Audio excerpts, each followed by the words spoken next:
할렐루야. 말씀과 기도로 하루의 문을 여는 우리 10월 7일 새벽 예배 자리에 함께 하신 기도 용사들 주님의 이름으로 환영합니다. 오늘은 시편 31편 말씀 우리 함께 낭송하시면서 새벽 예배 시작합니다. 시편 31편입니다. 여호와여, 내가 주께 피하오니 나를 영원히 부끄럽게 하지 마시고 주의 공의로 나를 건지소서.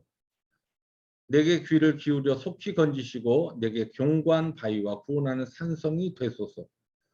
주를 두려워하는 자를 위하여 쌓아두신 은혜, 곧 주께 피하는 자를 위하여 인생 앞에 베푸신 은혜가 어찌 그리 큰지요. 너희 모든 성도들아 여호와를 사랑하라. 여호와께서 진실한 자를 보호하시고 교만하게 행하는 자에게 엄중히 갚으시느니라. 여호와를 바라는 너희들아 강하고 담대하라. 아멘. 주님 감사합니다. 오늘도 여호와를 바라며 여호와께 피하는 자들에게 그들을 위하여 쌓아두신 그 놀라우신 은혜를 우리들이 소망합니다. 오늘도 주님을 사랑하며 말씀 가운데 겸손히 주의 길을 따르는 승리의 하루, 복된 하루 되게 하여 주옵소서. 예수님의 이름으로 감사하기도 합니다. 아멘. 오늘 말씀은 욥기서 4장 1절부터 11절 말씀입니다. 교독해 나갑니다. 대만 사람 엘리바스가 대답하여 이르되 누가 너에게 말하면 네가 실증을 내겠느냐? 누가 참고 말하지 아니하겠느냐? 보라, 전에 네가 여러 사람을 훈계하였고 손이 늘어진 자를 강하게 하였고 넘어지는 자를 말로 붙들어 주었고 무릎이 약한 자를 강하게 하였거늘 이제 이 일이 너에게 이름에 네가 힘들어하고 이 일이 너에게 닥침에 네가 놀라는구나. 너의 경외함이 너의 자랑이 아니냐. 너의 소망이 너의 온전한 길이 아니냐. 생각하여 보라. 죄 없이 망한 자가 누구인가. 정직한 자의 끊어짐이 어디 있는가. 내가 보건대 악을 밭갈고 독을 뿌리는 자는 그대로 거두나. 다 하나님의 입 기운에 멸망하고 그의 콧김에 사라지느니라. 사자의 우는 소리와 젊은 사자의 소리가 그치고 어린 사자의 이가 부러지며 11절 함께 봅니다. 사자는 사냥한 것이 없어 죽어가고 암사자의 새끼는 흩어지느니라. 아멘. 네, 오늘 욥기 4장에 들어와서 욥의 탄식을 듣고 있었던 세 친구 가운데 첫 번째 친구 엘리바스가 입을 열어 자신의 생각을 이제 표출합니다. 오늘 말씀 가운데 중요한 구절이 7절입니다. 생각하여 보라. 죄 없이 망한 자가 누구인가? 정직한 자의 끊어짐이 어디에 있는가? 지금 엘리바스는 욥에게 공의로우신 하나님께서 어찌 죄 없는 자를 망하게 하시겠는가? 너에게 닥친 이 고난과 고통은 결국은 하나님만이 아시는 우리가 알지 못하는 너의 어떤 숨겨놓은 죄 문제 때문이 아니겠는가라고 하는 그와 같은 이야기를 지금 하고 있는 것입니다. 사실 앞으로 이제 계속되는 이 욥의 세 친구의 이야기와 또 욥의 변론을 쭉 우리들이 보면서 욥의 세 친구가 하는 이야기가 전적으로 잘못된 것이 아닙니다. 일반적으로 볼 때는 욥의 세 친구의 이야기가 다 맞는 이야기입니다. 그러나 문제는 지금 고난과 고통, 이 사탄의 두 번의 아주 극심한 시험을 통하여서 너무 처절한 상태에 있는 이 욥에게는 적용될 수 없는, 적용되지 않는 말씀이라는 것입니다. 오늘 이 엘리바스의 이 이야기를 우리들이 말씀을 본문으로 보면서 우리가 기억해야 될 두 가지 중요한 교훈을 나누려고 합니다. 첫째는 고난당하고 고통당하고 있는 자에게 우리들이 쉽게 어떠한 것을 판단해서 그를 가르치려거나 그를 고치려고 하지 말라는 것입니다. 우리 주위에 고난당하고 고통당하고 있는 자에게 가장 필요한 것은 위로요, 함께 울어주고 함께 있어주는 것입니다.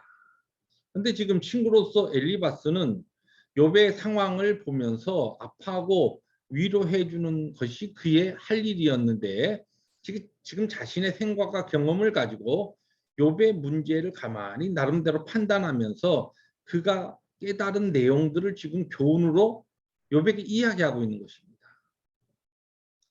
설사 이 엘리바스의 이야기가 욥에게 맞는 이야기를 할지라도 지금 욥에게 필요한 것은 위로와 또한 함께 울어주고 아파하는 친구로서의 그 연민의 마음이라는 것입니다. 애통하는 마음, 위로하는 마음이 지금 필요한데 엘리바스는 나름대로 자신의 깨달음과 자신의 지식을 가지고 지금 욥에게 무엇인가 도움이 되겠다고 그의 잘못을 지금 지적해 주고 있다는 것입니다. 오늘 우리들이 우리 주위에 여러 가지로 어려운 가운데 있는 사람들을 찾아갈 때 조심해야 될 부분이 내 나름대로 깨달은 바, 나름대로 하나님의 어떠한 것을 이 형제에게 자매에게 전해 주어야 되겠다. 굉장히 조심해야 될 문제라는 것입니다.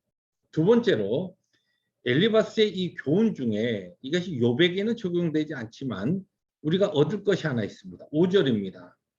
이제 이 일이 너에게 이름에 네가 힘들어하고 이 일이 너에게 닥침에 네가 놀라는구나. 이 말씀해 보면 욥이 전에는 고난당하는 자들 위로하고 붙들어주고 훈계하였는데 똑같은 문제가 막상 본인에게 닥치니까 지금 놀라서 어쩔 줄 몰라 하고 있는 그 문제를 엘리바스가 지금 욥에게 지적하고 있습니다. 이것이 지금 굉장히 우리에게 주는 교훈이 바로 앞의 내용과 연결되면서 아주 중요한 것이죠. 우리가 내가 직접 경험하거나 또 내가 직접 당해보지 않은 문제에 대해서는 다른 사람들의 문제에 대해서는 얼마든지 내가 이러한 저러한 지혜를 가지고 또 지식을 가지고 이렇게 잘 이야기하지만 동일한 문제가 나에게 닥칠 때 우리는 당황해하고 그 문제를 풀지 못하고 바른 방법으로 해결하지 못해서 오히려 문제를 엉클어지게 만드는 일이 허다하다는 것입니다.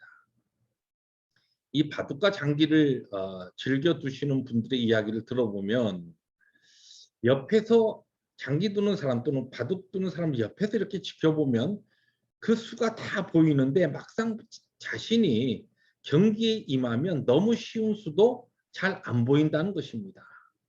그래서 뭐라고 이야기하냐면 훈수 두지 마라. 그런 이야기를 하는 겁니다.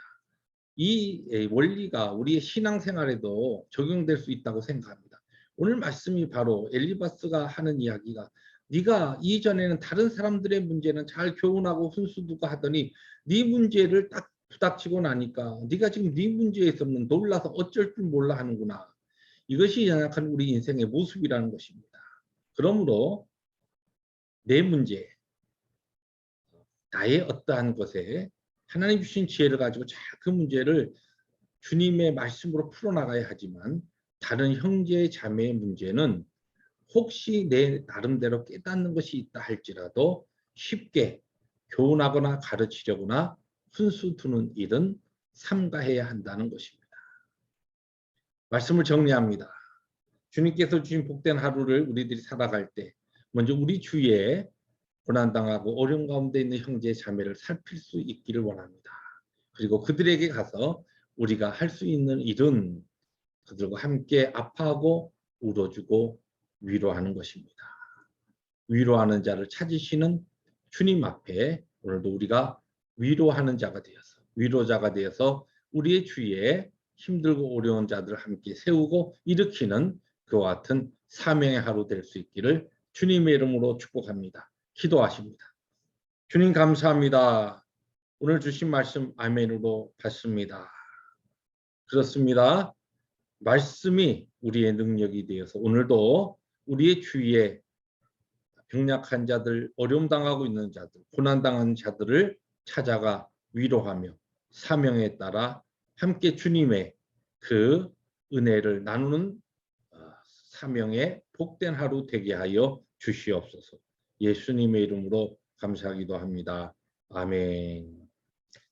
오늘도 하나님께서 주신 복된 하루를 사명에 따라 위로자로 살아가시는 승리하루 되시기를 주님의 이름으로 축복합니다. 할렐루야.